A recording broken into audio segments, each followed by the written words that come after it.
Hello students. बेटा हम जो ज्योग्राफी का चैप्टर कर रहे थे सौरमंडल में पृथ्वी, उसका ये सेकंड पार्ट है।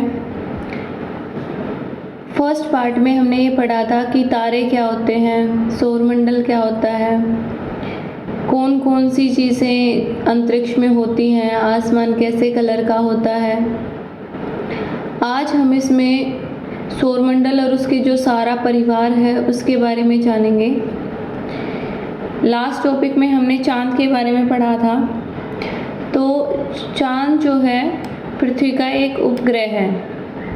उपग्रह होते हैं जो ग्रहों के चारों ओर चक्कर लगाते हैं, और ग्रह क्या होते हैं जो सूर्य के चारों ओर चक्कर लगाते हैं। यह पृथ्वी का सहचर है। सहचर वो होता है जो हमारे साथ साथ चलता है। तो चंद्रमा पृथ्वी का सहचर है। इसका मतलब ये है कि जितने टाइम में ये अपने चारों ओर चक्कर लगाता है उतने ही टाइम में सूर्य के चारों ओर भी चक्कर लगाता है, इसलिए ये पृथ्वी का सहचर है। पृथ्वी के अलावा अन्य 7 ग्रह हैं। टोटल 8 ग्रह हैं हमारे सौरमंडल में। सभी ग्रह जो है अपना प्रकाश और ऊष्मा सूर्य से प्राप्त करते हैं। कोई भी ग्रह ऐसा नहीं है, कोई भी उपग्रह ऐसा नहीं है जिसका अपना प्रकाश या ऊष्मा है। आपको ये चमकीले नज़र आता है क्योंकि ये सूर्य जब इनके सामने होता है तो ये सूर्य से ऊष्मा और प्रकाश ले लेते हैं, और उसी से जो है हमें रात को चमकते हुए नज़र आते हैं। नेक्स्ट है सौरमंडल। सूर्य, उसके 8 ग्रह, उपग्रह और जितने भी खगोलीय पिंड हैं, और उसके अलावा कुछ क्षुद्र ग्रह हैं, उल्का पिंड है, वो सब मिलकर हमारा सौरमंडल का निर्माण करते हैं। क्योंकि ये सारे के सारी चीज़ें ऐसी हैं जो सूर्य के चारों ओर चक्कर लगाती हैं, तो एक तरीके से सूर्य जो है इस सौरमंडल का मुखिया है, क्योंकि यही इन सबको जो है ऊष्मा प्रदान करता है, और ये सारों को अपने जो है गुरुत्वाकर्षण बल जैसे पृथ्वी का होता है ऐसे सूर्य का भी होता है, जिसके द्वारा ये हर ग्रह उपग्रह सबको अपने साथ बांध के रखता है। बिल्कुल ऐसे ही जैसे हमारे परिवार को कोई बड़ा बुजुर्ग होता है, वो पूरे परिवार को एक साथ रखता है और वो पूरे परिवार का मुखिया होता है, ठीक उसी तरीके से सौरमंडल जो है इसमें सूर्य हमारे सौरमंडल परिवार का मुखिया होता है। अब यहाँ पे आपको जो है ये बताया है कि ये जो सौरमंडल नाम है ये कैसा पड़ा है। तो रोमन जो कहानियाँ, रोम देश, आज रोम एक बिल्कुल छोटा सा देश बन चुका है। छोटा सा देश भी नहीं कहेंगे, इटली की राजधानी है, और पुराने समय में ये एक बहुत बड़ा साम्राज्य होता था, और उस टाइम की कहानियाँ बड़ी फेमस हैं। तो उस रोमन की जो कहानियाँ हैं उसमें सोल को सूर्य देवता कहा गया है, और सोल से जो है सौर शब्द निकला है जिसका मतलब है सूर्य से संबंधित, इसलिए सौर शब्द से ही हम सूर्य के परिवार को सौरमंडल कहते हैं। कोई भी जो नाम होता है उसका कोई ना कोई रीज़न होता है, ऐसे ही नहीं वो बन जाता। नेक्स्ट है यहाँ पे कि किसी शब्द की उत्पत्ति कैसे होती है। तो इसमें जो है जो बुक हम पढ़ रहे हैं जिसको कि ज्योग्राफी कहते हैं, भूगोल को इंग्लिश में ज्योग्राफी कहते हैं। तो ये ज्योग्राफी जो है ये अंग्रेजी का शब्द है, हिंदी में इसको हम भूगोल कहते हैं। ये ज्योग्राफी शब्द ग्रीक भाषा से लिया गया है जिसका अर्थ है जियो का अर्थ होता है पृथ्वी का विवरण। यानी कि ज्योग्राफी में हम क्या पढ़ते हैं, इसमें हम अपनी अर्थ के बारे में पढ़ते हैं। ये 2 ग्रीक शब्दों से मिलकर बना है। जी का अर्थ है पृथ्वी एवं ग्राफिया, ग्राफिया का अर्थ है लिखना, यानी कि पृथ्वी के बारे में लिखना। इसी तरीके से आपको कुछ और टर्म्स दी हुई हैं कि जियो के साथ हम लोजिया लगा दें। तो लोजिया का मतलब होता है अध्ययन करना, तो जिसमें जियोलॉजिया मतलब पृथ्वी का अध्ययन करना। जियो प्लस मैट्री का अर्थ होता है किसी चीज़ का मापन करना। तो जियो मतलब तो पृथ्वी होता है, तो जियोमेट्री क्या है, पृथ्वी को नापना, पृथ्वी का मापन करना, पृथ्वी पर कौन सी चीज़ कहाँ क्या है। और जियोइड्स का मतलब ये है पृथ्वी के आकार के अनुरूप उसका अध्ययन करना। नेक्स्ट है, सबसे पहले सूर्य के बारे में बताया है। सूर्य सबसे सेंटर में होता है। सभी ग्रह उपग्रह उल्का पिंड सभी जो है सूर्य के चारों ओर चक्कर लगाते हैं। सूर्य अपने खिंचाव, उसके पास जो बल है उसके कारण वो सभी चीज़ों को अपनी तरफ बांधे रखता है। और जो उपग्रह हैं उन वो ग्रहों के चारों ओर चक्कर लगाते हैं, उनको ग्रह अपने चारों ओर बांधे रखते हैं, क्योंकि जो ज़्यादा बड़ा होगा, जो ज़्यादा शक्तिशाली होगा, वो बाकी चीज़ों को अपनी तरफ बांध के रखता है। सूर्य ही एकमात्र सौरमंडल में सिर्फ सूर्य ही ऐसा है जिसे बाकी ग्रहों को प्रकाश मिलता है, ऊष्मा मिलती है, क्योंकि इनका अपना प्रकाश ऊष्मा तो होता नहीं है। लेकिन ये ऊष्मा जो है हमें ज़्यादा तेज महसूस नहीं होती, क्योंकि सूर्य हमसे बहुत ज़्यादा दूर है। अब ये कितना दूर है? तो सूर्य, जो इम्पोर्टेंट बात है वो ये है कि सूर्य हमारी पृथ्वी से 15 करोड़ किलोमीटर दूर है, बहुत ज़्यादा दूर है। ग्रहों के बारे में पहले मैंने बताया था कि ग्रह को इंग्लिश में प्लैनेट कहते हैं, जो ग्रीक भाषा के प्लैनेटाई से बना है, जिसका अर्थ है चारों ओर चक्कर लगाने वाला। तो ग्रह क्या होते हैं? जो सूर्य के चारों ओर चक्कर लगाते हैं। ये टोटल 8 हैं, पहले 9 होते थे। पहले प्लूटो ग्रह को भी जो है ग्रहों में शामिल किया जाता था, लेकिन आजकल उसको बोना ग्रह कहा जाता है, तो उसको 8 वाले ग्रह की काउंटिंग में शामिल नहीं किया जाता है। 8 ग्रहों को हमें हमेशा सीक्वेंस से याद करना होता है। बुध, शुक्र, पृथ्वी, मंगल, बृहस्पति, शनि, यूरेनस और नेपच्यून, ये टोटल 8 है। इनमें से हमें ये ध्यान रखना होता है कि 4 के बीच में 1 2 3 4 मंगल और बृहस्पति, इनके बीच में क्षुद्र ग्रह पट्टी पाई जाती है। ये डिवाइड है एक तरीके से। इधर वाले जो 4 हैं ये सॉलिड ग्रह होते हैं, इधर वाले जो 4 ग्रह हैं ये या तो गैसियस फॉर्म में होते हैं या लिक्विड फॉर्म में होते हैं। तो ये बीच में बहुत डिवीज़न है, और इनके बीच की जो पट्टी होती है उसको क्षुद्र ग्रह पट्टी कहते हैं। यहाँ पे एक ट्रिक दे रखी है आपको कि अगर आपको इंग्लिश में जो है नाम याद करने हैं किसी भी ग्रह के, तो वो है my very efficient mother just serve us nuts. आगे चलते हैं। सौरमंडल के सभी 8 ग्रह एक निश्चित पथ पर सूर्य के चारों ओर चक्कर लगाते हैं। सभी जो ग्रह हैं उनका अपना एक फिक्स रास्ता होता है, वो कभी किसी दूसरे के रास्ते में नहीं जाते हैं। अगर कभी किसी दूसरे के रास्ते में जाएंगे तो टकरा जाएंगे ना। तो जिस रास्ते में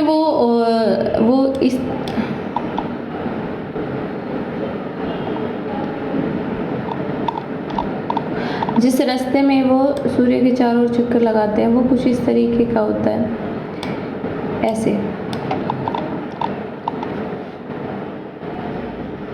ये बिल्कुल गोल नहीं होता है ये, और क्योंकि बहुत बड़ा होता है तो इसलिए दीर्घ वृत्ताकार, मतलब गोले के जैसा, और दीर्घ मतलब बड़ा। तो ऐसे सर्कुलर फॉर्म में सूर्य के चारों ओर सभी ग्रह चक्कर लगाते हैं, और इनका जो रास्ता होता है उसको हम कक्षा कहते हैं। तो 2 कक्षा होती है, एक स्कूल में जिसमें बच्चे बैठ के पढ़ाई करते हैं, दूसरी कक्षा वो जिसमें सभी ग्रह सूर्य के चारों ओर चक्कर लगाते हैं। नेक्स्ट है बुध, सूर्य के सबसे नज़दीक है, जो 88 दिन में सूर्य के चारों ओर अपना चक्कर कंप्लीट कर लेता है। तो सोचो हम अगर बुध ग्रह पर होते तो अब तक कितने साल के हो चुके होते। जितने टाइम में पृथ्वी सूर्य के चारों ओर अपना एक चक्कर पूरा करती है, उतने टाइम में जो है बुध 4 चक्कर लगा चुका होता है। तो जितने टाइम के आप अपनी एज में अभी हो उससे 4 से उसको मल्टीप्लाई कर लीजिए, तो आपको पता चल जाएगा कि अगर आप बुध ग्रह पर होते तो अब तक कितने साल के हो चुके होते। शुक्र को पृथ्वी की जुड़वा बहन कहा जाता है, क्योंकि ये देखने में साइज में लगभग पृथ्वी के जैसा है, इसलिए इसको पृथ्वी की जुड़वा बहन कहते हैं। इसका आकार और इसकी आकृति कैसी है? पृथ्वी के जैसी ही है। अब प्लूटो को पहले तो ग्रह माना जाता था, लेकिन अब ग्रह नहीं माना जाता है। अंतर्राष्ट्रीय लेवल पर एक बैठक हुई थी 2006 में, उसमें निर्णय लिया गया कि प्लूटो जो है उसको अब बोना ग्रह कहा जाता है। इसके अलावा कुछ और भी ग्रह जैसे 2003 UB 313, इसको भी बोने ग्रह की कैटेगरी में रखा गया है। प्लूटो को बोने ग्रह की कैटेगरी में रखने के 2 रीजन थे। एक तो ये बाकी ग्रहों से बहुत ही ज़्यादा छोटा था, दूसरा ये अपनी कक्षा में नहीं टिकता था, हमेशा अपनी कक्षा को चेंज करता रहता था। तो इस कारण से इसको जो है हटाई दिया गया वहाँ से कि चलो आप यहाँ से चले जाओ, एक जगह टिक के तो रहते नहीं हो। तो इस कारण जो है इसको निकाल दिया गया वहाँ से। अब यहाँ पे एक छोटी सी डेफिनेशन दी है कि जो आसमान में जितनी भी जो चीज़ें होती हैं उनको हम क्या कहते हैं? खगोलीय पिंड। और खगोलीय पिंड के बारे में जो व्यक्ति स्टडी करते हैं उनको हम खगोल शास्त्री कहते हैं। आर्यभट्ट हमारे देश के सबसे फेमस खगोल शास्त्री रहे हैं।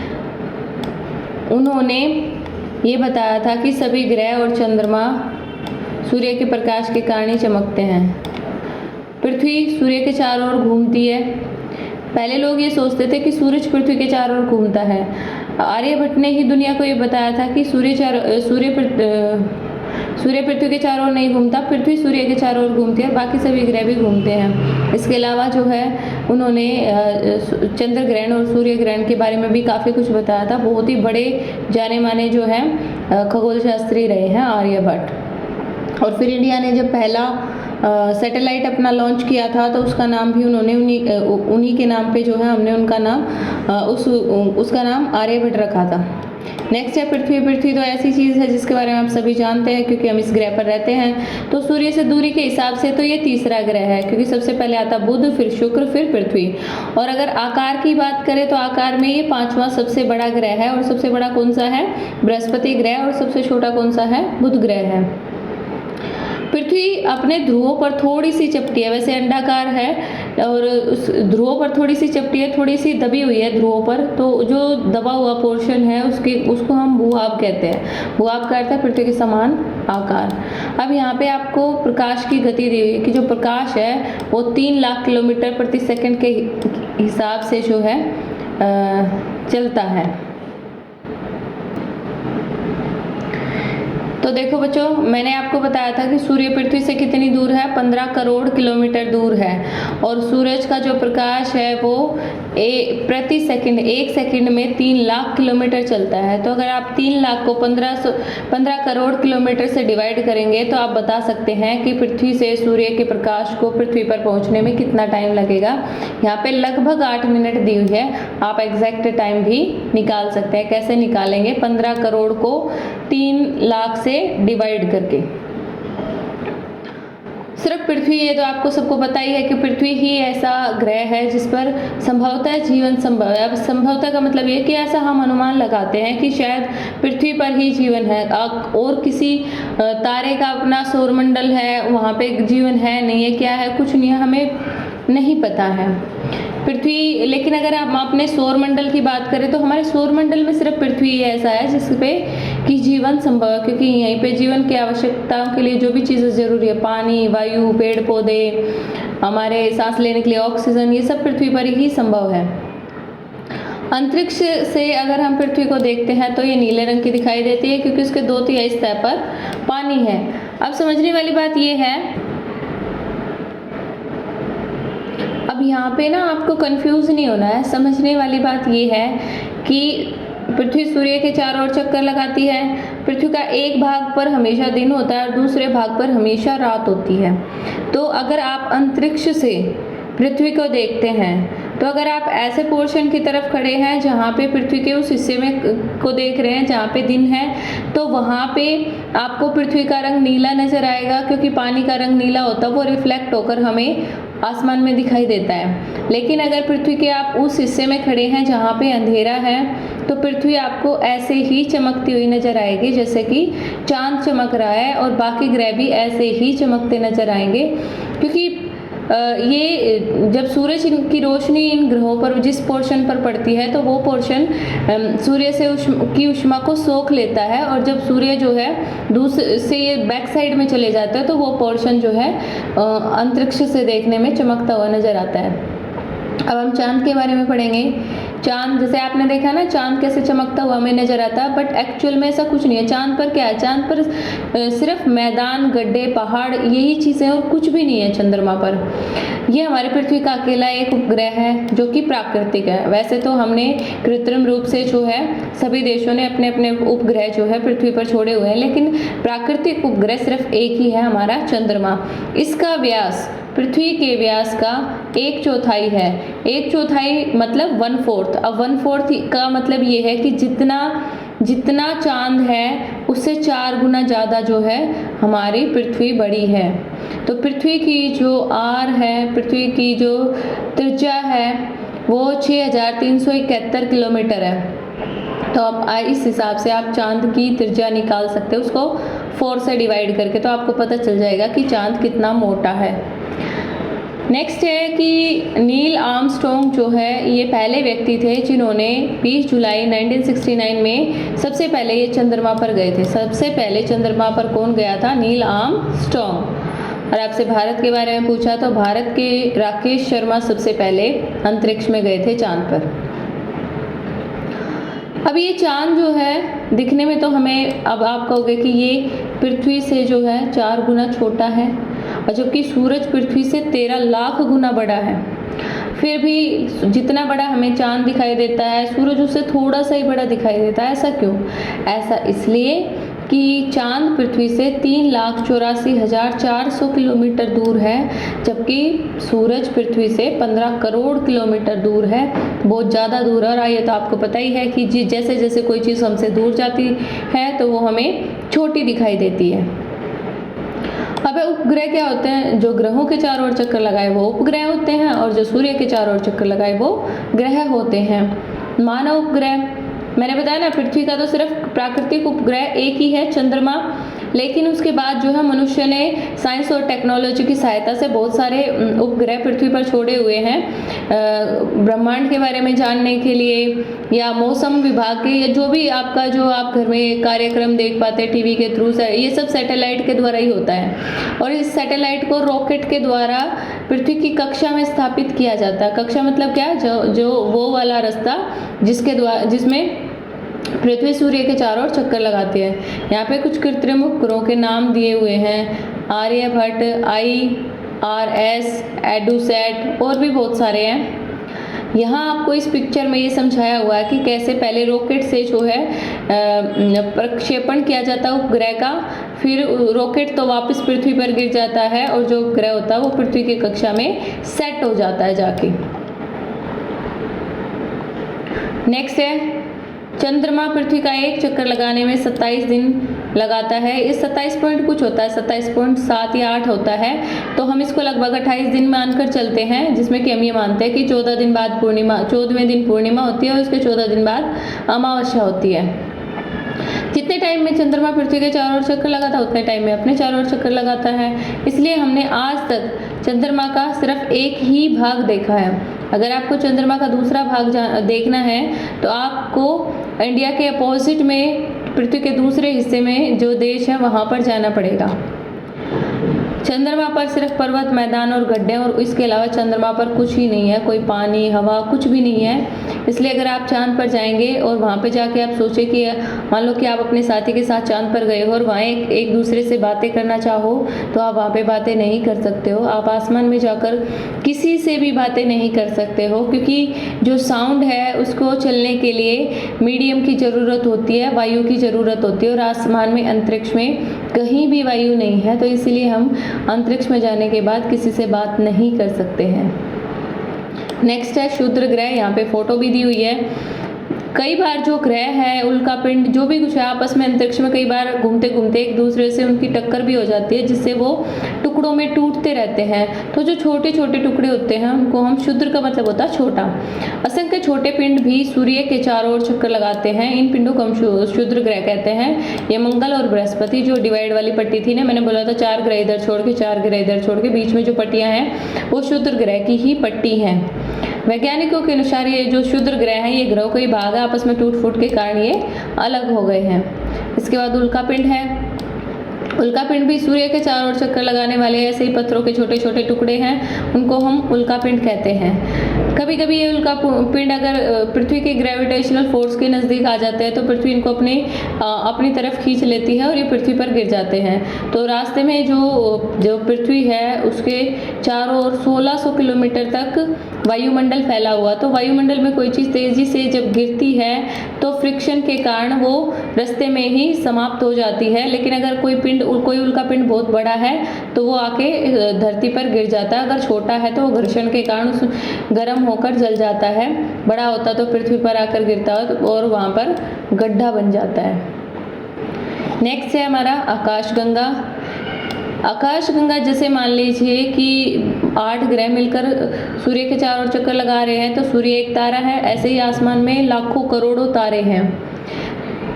जब लाखों तारे एक ऐसे जैसे आप फोटो में देख सकते हैं, एक नदी, ऐसा लग रहा है कोई तारों की नदी बह रही है, तो इसको एक नदी की तरह इसको नाम दिया है आकाशगंगा, या मिल्की वे भी इसको कहते हैं।